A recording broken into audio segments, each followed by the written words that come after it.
This week, I've been called a conspiracy theorist again. I mean, it happens every week. Has done for years. More than once a week, normally. And I used to find it quite amusing.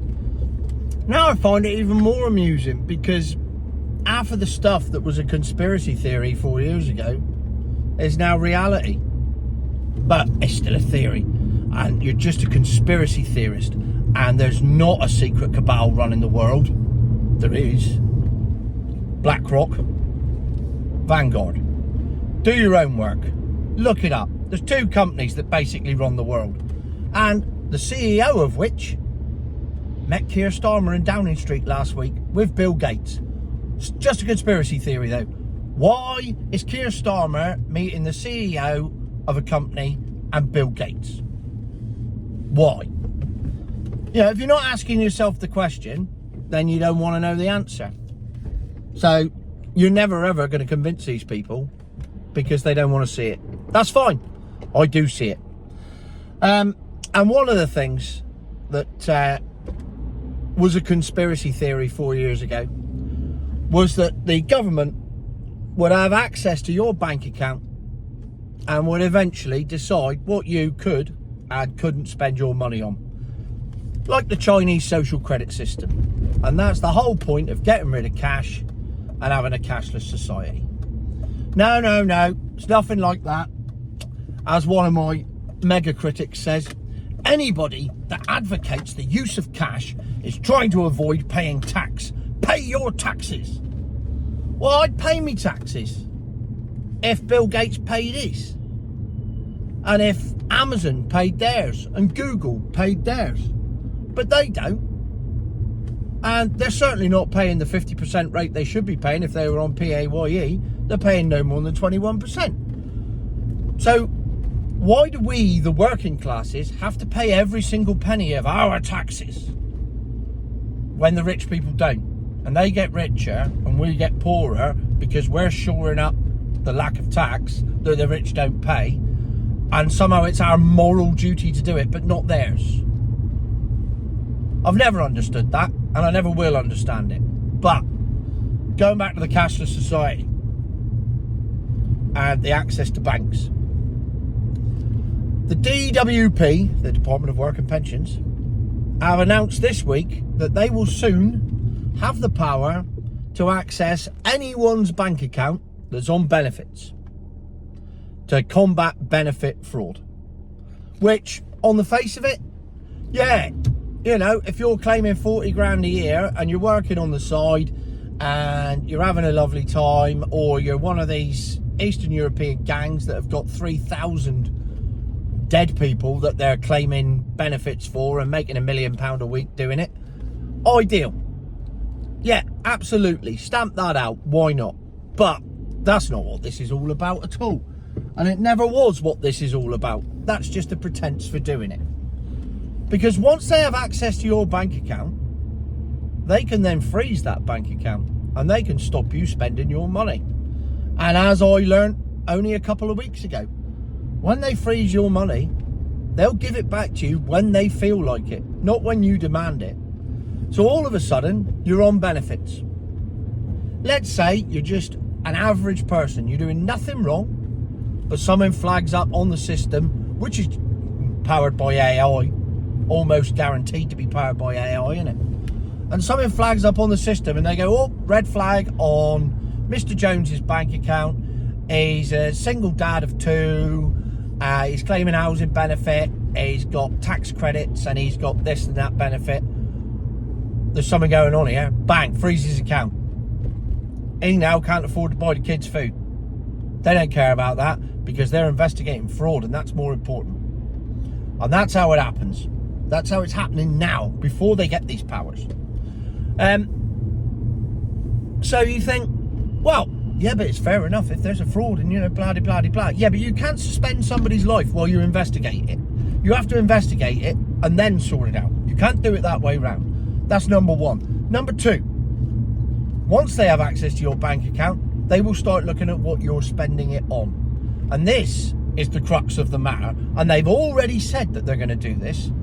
So let's assume that you're a working couple you get child. You got a couple of kids, so you get a bit of child benefit, and you get a bit of tax credits. Nevertheless, you are claiming benefits off the government.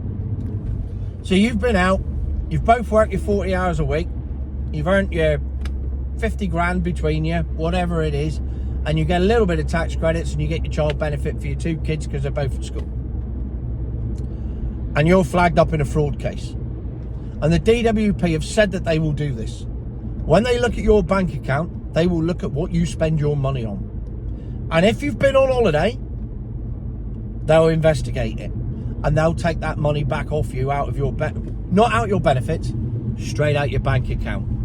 It's all written down in the guidance. If you don't believe me, look it up. Oh, I took the kids to Butlins for a weekend so that they could have a bit of holiday. Oh, that's nice. Do you have a nice time? Yeah, I did. And then I came back and found that they took 700 quid out of my bank account because they said I'd spent the tax credits money on it. Whether you did or whether you didn't is irrelevant. That is the thin end of the wedge, because all of a sudden we are now in a society where the government will tell you what you can spend your money on, and now we are in Chinese social credit system. Oh, I fancy a takeaway tonight. All right, let's go down the chippy. Oh, so you spent 30 quid on fish and chips on Thursday night. Right, we'll take that out your benefits. That's not a good spending of your money. Yeah, this is reality. This is actually what is happening in Britain this year. This is reality. And where does it stop? Oh, I had a fiver on the Grand National. Bang, they're after you. Oh, you're gambling. It already happens when you apply for a mortgage and they go through their due diligence in their financial checks. Oh, I see you've been spending money with William Hill, Sky Bet.